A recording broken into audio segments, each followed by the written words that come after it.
Hello there, Aquarius sign. Welcome to your January 2024 monthly reading, love reading. So, Aquarius, hindi lahat ng Aquarius maka-resonate sa reading na to.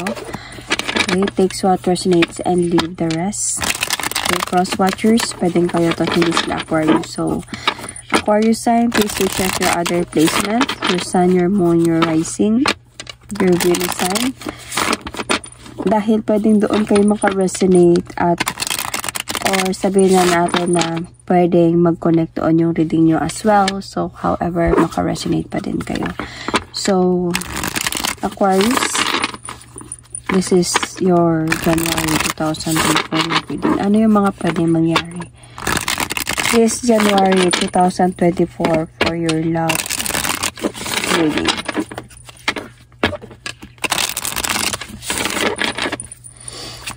January 2024, Aquarius.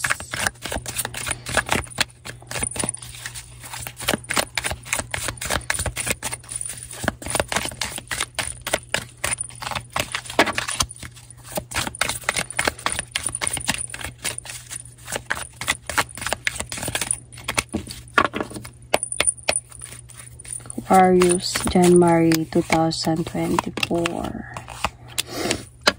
Aquarius, ang bigat nito, Aquarius. All major arcanas. Okay. Ace of Cups, the Lover's card, the Queen of Cups, and the King of Pentacles. Anyway, I can see here that you are really in love, Aquarius. This January 2024 might be with someone na matagal na din kayo. Could be your husband, could be your ka-live-in partner. Basta madami na kayong pinagdaanan ng person and you are very much in love with this person. I can see a very nice card here with the Ace of Cups. Decision, okay. But in Aquarius, feeling ko meron kang karibal. Parang meron, hindi ka nag-iisa sa buhay ng taong ito. You are giving so much in your relationship. Parang madami na kayong pinagdaanan din ng taong ito. And you are giving your all. Love, commitment, parang ganon. And really for the sake of a new beginning, might be marriage as well para sa inyong dalawa. And this person really do appreciate that. Na-appreciate niya yun. But this person is a matured one. Meaning, he needs to decide between you and another person here. So, hindi ka nag-iisa dito, Aquarius. So, there is a possibility that it's either siya yung my wife or ikaw yung wife dito. So, just takes what resonates. I can see here that through your relationship na meron kayo, parang itong person na to nag-message or nagparamdam or may nakapagsabi sa'yo about this situation. So, yung person na yon is parang humadlang. Pero you still really willing to take the leap of faith towards a new beginning here. Parang humadlang siya sa relasyon ninyo. So, andun ka sa point na through this situation, parang gusto mo na lang mag-focus. Yeah, parang gusto mo mag-focus dito sa sarili mo to move on, to focus on yourself this time, pero parang hindi pumapayag yung person mo. Parang hindi siya pumapayag sa dami ng pinagdaanan ninyong dalawa.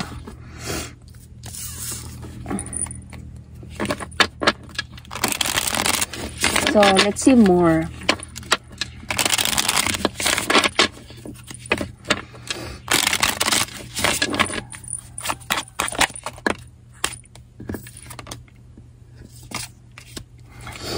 Six of Pentacles in reverse. So, hindi ka nakapag-focus talaga.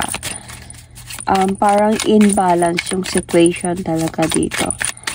Capricorn. Or naging imbalance yung situation. Because nakikita ko, you are guarding yourself sa taong ito. parang andun ka sa point na nakapag-desisyon ka talaga na mag-move on, to focus on yourself, on your dreams. Parang mas gustuin ko na lang to pa rin yung mga pangarap ko mag-isa kaysa and to heal and to end this cycle, to have a changes in my life kaysa sa ganito na magkaroon ng gulo na hindi din ako nakakapag-focus. But the problem here is your person is there. Your person is willing to move forward towards with you still. Hindi ka niya tinitigilan. Gusto ka talaga niya. Ayaw niyang magkahiwalay kayong dalawa. So, andun sa point na this person is there willing na parang ayusin natin to, mabalik tayo sa dati, something like that. But the Aquarius sign, feeling ko binabalewala mo to because you want a justice about what happened. You know, parang nung time na may humadlang, may nagsabi siguro sa'yo or may nag-message ba sa'yo, something like that. Parang ayaw mong ipaglaban. Parang nandun ka sa point na nabad trip ka. You know what Aquarius is. So, parang para sa'yo much better na mag-move on na lang ako kaysa sa ganito, gugulo lang din. So, let's see about ano yung mga pwede mong malaman.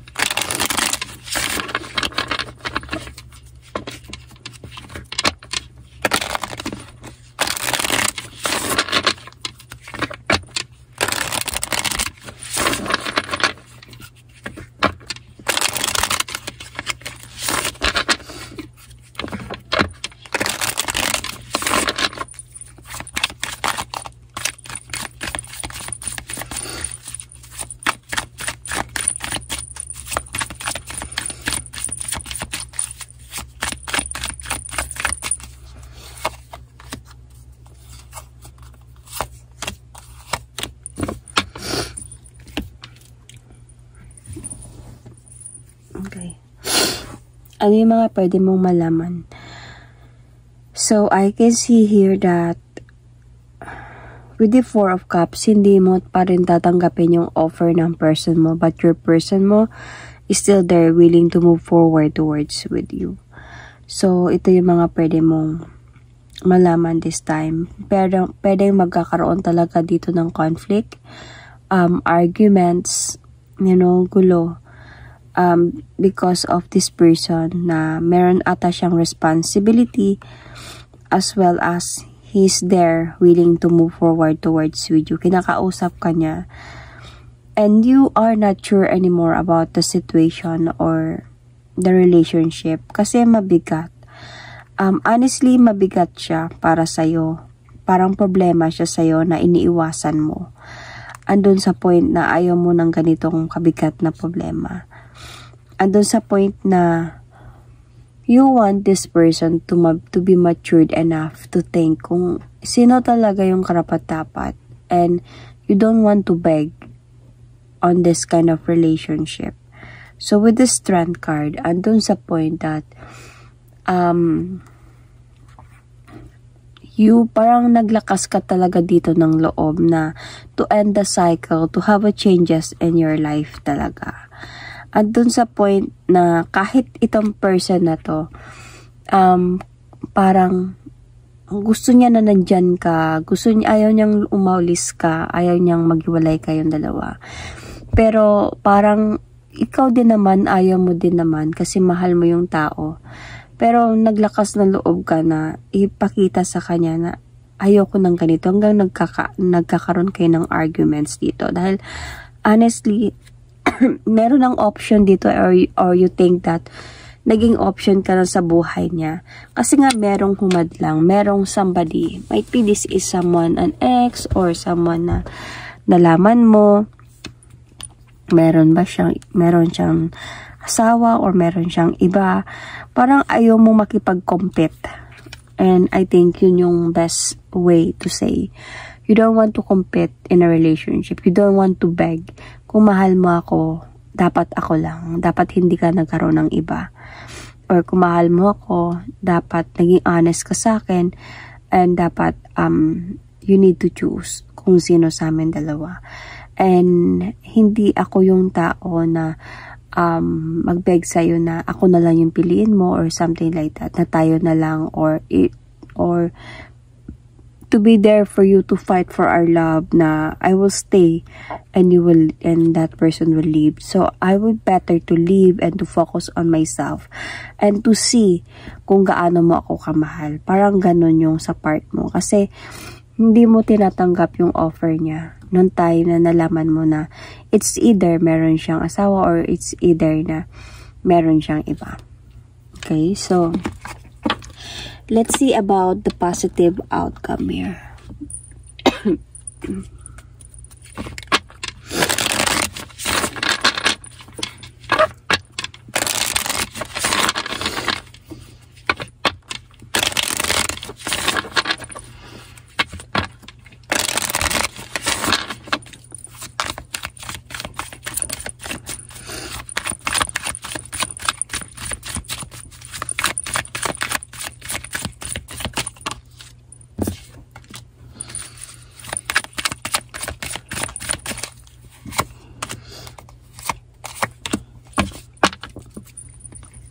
Ooh. Okay, so Aquarius sign, I can see dito na in the near future ito mangyayari. Kasi nakikita ko you're going to give each other space talaga, or your person will going to give you space for this. Pero the communication will still, parang magkakatagpo pa din kayo through this. Kasi hindi kayo mag-uusap ng person na to. You're going to give this person a silent treatment. Ibig sabihin, iiwas ka. But then, the thing here is, the positive outcome here is, there is a possibility of pagbabalikan sa inyong dalawa. Kasi mamimiss nyo yung isa't isa. So, there's a possibility na ma-save nyo yung relationship ninyo. Magkakaroon kayo ng communication na dalawa, and there's a possibility na magkakaayos pa kayong dalawa ulit. So, this person is just there kasi waiting for a sign from you. Just there spying on you, gathering some information about you, and willing to move forward towards you still. So, nung time na hindi mo alam whether to accept this person or to move forward already and never look back, andun sa point na this person stays. He admit his mistakes. I think yung person na yon, it's either that would be the other person, or that would be an ex na like just nakigulo lang. So takes what resonates, okay? Kasi ang nakikita ko dito is for the positive outcome is a good one. Parang you will going to give each other space. Okay, pero yung person mo will remain na naghihintay sa'yo kasi alam yung kasalanan niya. Pinagsisihan niya yun, and parang tutuparin niya talaga yung pangako niya na mamahalin ka niya, and hihintayin ka niya, and paglaban ka niya, and gagawin niya nang mangyari talaga yun. Kaya mamimiss niyo yung isa't isa, even ikaw mamimiss mo siya, kaya nga magkakaroon pa din kayo ng communication, and there's a positivity na magkakabalikan pa rin kayong dalawa. So let's see. I'm going to pull an oracle card for you, Aquarius sign. So you might be dealing here with Capricorn, Cancer, Scorpio, Pisces, Gemini sign, Libra, Gemini, Aquarius, Virgo sign is here. Yun, Sun, Moon, Rising, Venus. Different paths. You are not in the same page with the person you have in mind. The direction you want to move into are different. So, ito na ngayon sinasabi. Through your reading, you have a different path. Parang, hindi kayo pareho in the same page. Kasi nakita ko kasi sa'yo dito, hindi ka willing to fight for your relationship if ever.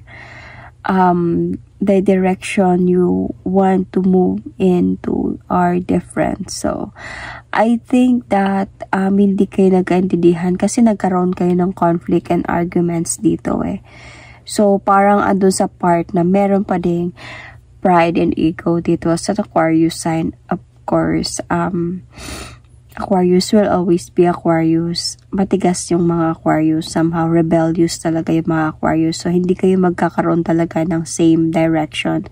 But however, through these different paths, you gave space and there is a chance here that you can save your relationship through this space na binigay nyo sa isa't isa.